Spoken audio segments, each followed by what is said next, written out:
Hi, my name is Nick Henry. I am a senior at Starmont High School.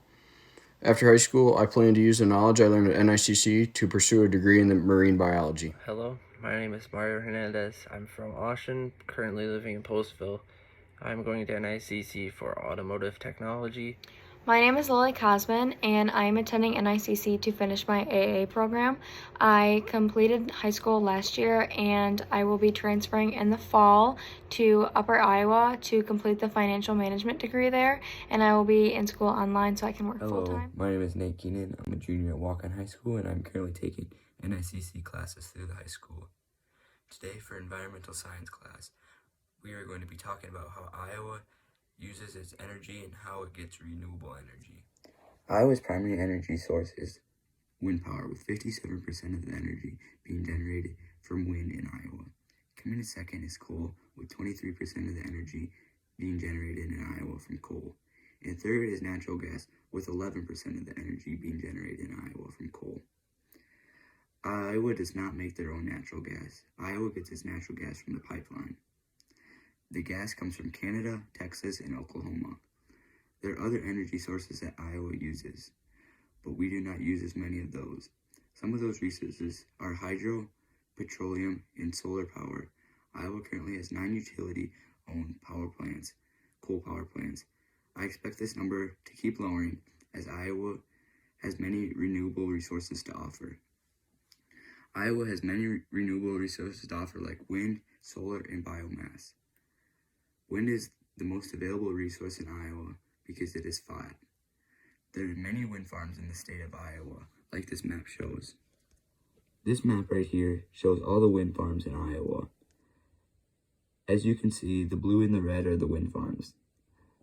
The blue are the wind farms that were created before 2018, and the red are the wind farms that were created after 2018. As you can see, they're all in this region of Iowa, and not less over here. This is because of how Iowa's land is. Around this region is flat, and over here is more hilly, and so that makes it easier for more wind to be generated from this area because there's more wind in it than over here. Iowa also has many more renewable resources to use, like solar and hydropower. Iowa has many rivers that run through it and has the biggest river in the United States to use hydropower as well, but it does not use as much as it should. This map right here shows all the rivers in Iowa. Most of these rivers are big enough to have hydropower. Some rivers, like the upper Iowa, might not be big enough to have hydropower, but the river right next to it, the Mississippi, is big enough and has a couple hydropower plants on it. Another river that could have hydropower is the Cedar River.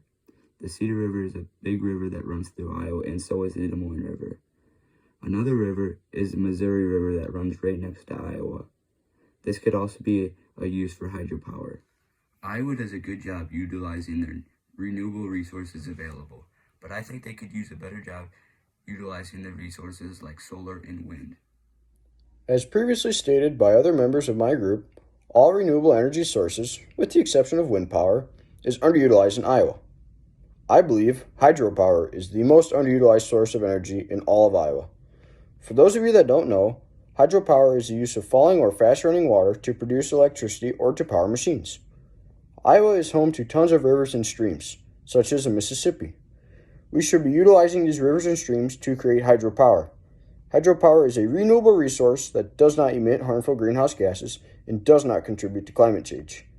Hydropower is the most affordable resource and provides essential backup power during major outages, and it only costs 5 cents an hour to maintain.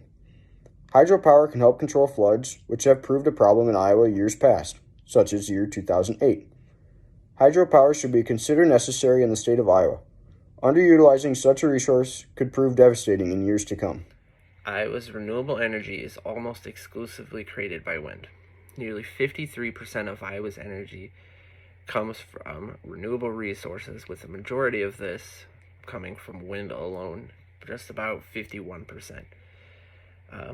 Iowa could better utilize its resources and create more renewable energy sources from different sources that are already located in the state. In recent years, different types of energy sources have been opening up and coming online, like the West Dubuque Solar Farm, which can create about 3.4 megawatts of energy and is currently the state's largest solar plant. Other forms of energy creation, such as hydroelectric, can create vast amounts of energy, but they come with some drawbacks, mainly the dangers of a dam, and also the effect they have on the fish and animals in their surrounding habitat.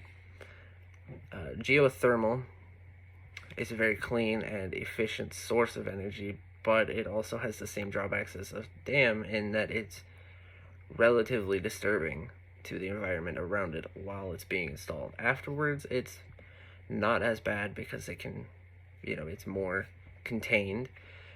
One of the greatest advantages of geothermal energy is its ability to scale to specific needs depending on what the consumer wants.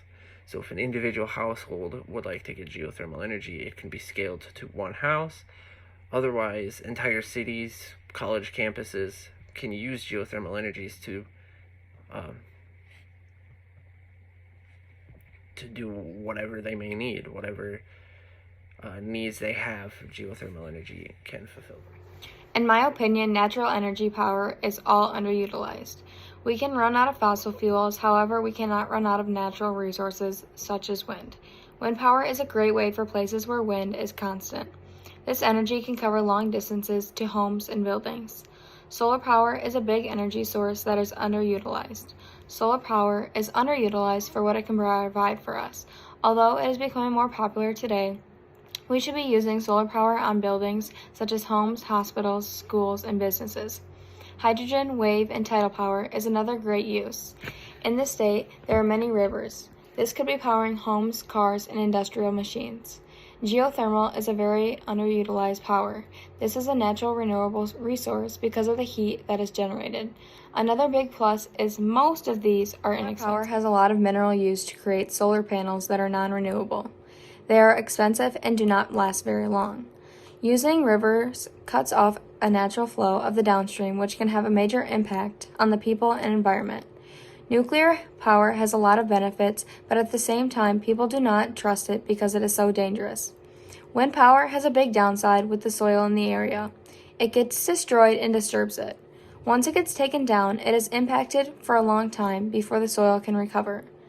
People also do not trust geothermal energy because they do not understand it.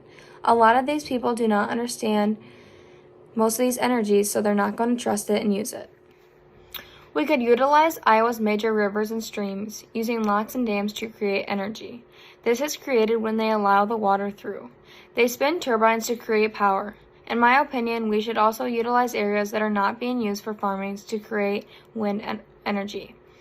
Grundy County in Iowa has many wind turbulences in areas that could be used for farming because they are on good soil. There are other places with poor soil quality that do not use wind power. Iowa could better utilize these resources.